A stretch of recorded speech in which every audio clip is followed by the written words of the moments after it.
विधायक जी, कैराना लोकसभा क्षेत्र में मंदिर प्रकरण के बाद वहां पर पूर्व सांसद प्रदीप चौधरी जी एवं उनके परिवार की महिलाओं के ऊपर यहां की सांसद इकरा हसन ने आरोप लगाया। क्या कहना है आपका? ये बहुत ही दुखद है, शर्मनाक है इस तरह के आरोप लगाना। जो मंदिर में हुआ, एक एक सनातनी, चाहे वो किसी जाति का है, गुर्जर है कि कश्यप है कि जाट है कि ठाकुर है, वाल्मीकि है कि ब्राह्मण है, इससे कोई मतलब नहीं है। एक एक सनातनी इस बात को लेकर के आक्रोशित है। आज तक भी जितने अपराधी थे जिन्होंने कृत्य किया उनको गिरफ्तार नहीं किया गया। एक पुलिस को हमने जब कहा वहां, तो उसके बाद छोटी सी कार्रवाई हुई। सारे के सारे लोग कौन थे?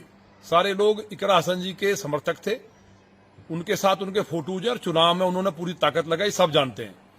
उनके खिलाफ कार्रवाई ना करा के उनका बयान उस टाइम भी आया था कि इस्लाम में मंदिर तोड़ने या किसी दूसरे धर्म का नुकसान करने की कोई परंपरा नहीं है। तो वो अपना इतिहास भूल रही हैं और पूरा दुनिया जानती है कि इस्लाम ने भगवान बुद्ध से लेकर के भगवान श्री राम का मंदिर हो या मथुरा या काशी हो, सारे मंदिरों को तोड़ करके जिहादियों ने मस्जिद बनाई।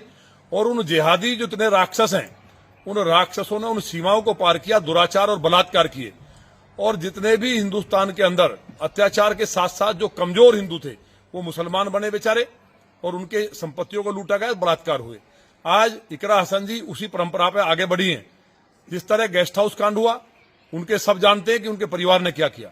उनके भाई की भूमिका मुजफ्फरनगर दंगों में क्या रही। वो दंगा केवल जाट समाज का नहीं था, पूरे सनातनियों का दंगा था। पूरे सनातनियों के ऊपर हमला था और एक आजम खां जैसा राक्षस उसको सपोर्ट कर रहा था। और इनके भाई के उस टाइम के बयान और पूरा कैराने से जो टीम ले जाकर के कत्लेआम कराया, सारे प्रदेश की जनता, देश की जनता जानती है।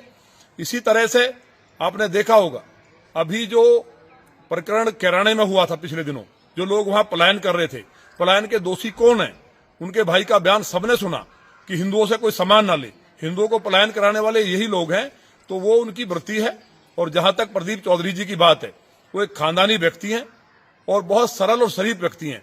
पूरा एक एक सनातनी बच्चा बच्चा प्रदीप चौधरी जी के साथ है। अगर कोई इस तरह की हरकत की गई, जिस तरह से उनकी बहन बेटियों और माताओं के लिए बोला गया, शर्मनाक है। इकरा हसन जी स्वयं एक महिला है, तो उनको ये ध्यान रखना चाहिए कि अगर किसी व्यक्ति ने कुछ बोला है, आप उस बात को घुमा करके प्रदीप चौधरी जी पे ले जाएंगी। ऐसा किसी ने सोचा नहीं था।